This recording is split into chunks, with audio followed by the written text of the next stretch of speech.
Mimimi, matapang at maliwanag. Hahanapin niya ang bituin ng bagong taon ay nawawala sa kalangitan. Narito si Mimi upang ibalik ang mahika sa taas. Isang batang apoy na fox ang nawala sa gabi. Hahanapin ito ni Mimi at aayusin ng lahat.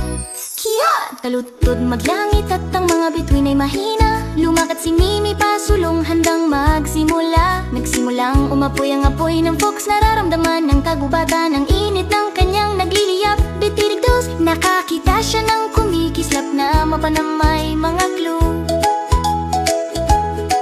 Isang landas na susundan, may dapat mawala. Sa gitna ng usok at tapo, siya ang nagabay upang may balik ang bituin bago sumikat ang araw. Hiya! Mimi, matapang at maliwanag. Hahanapin niya ang bituin at ibabalik ang liwanag. Nag-aapoy ang apoy pero hahanapin niya ito, ang apoy na fox, at pakikinisin ang kanyang isip.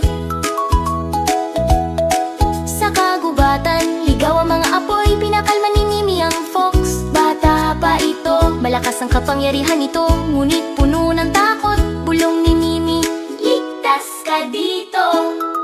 Dan nililinis niya ang daan sa isang haplos ng liwanag. Humupa ang mga apoy at naging maayos ang kagubatan. Nagbabadya ang anino pero hindi siya umatras. Magkasama silang naglakad ni Mimi at ang fox sa bayan.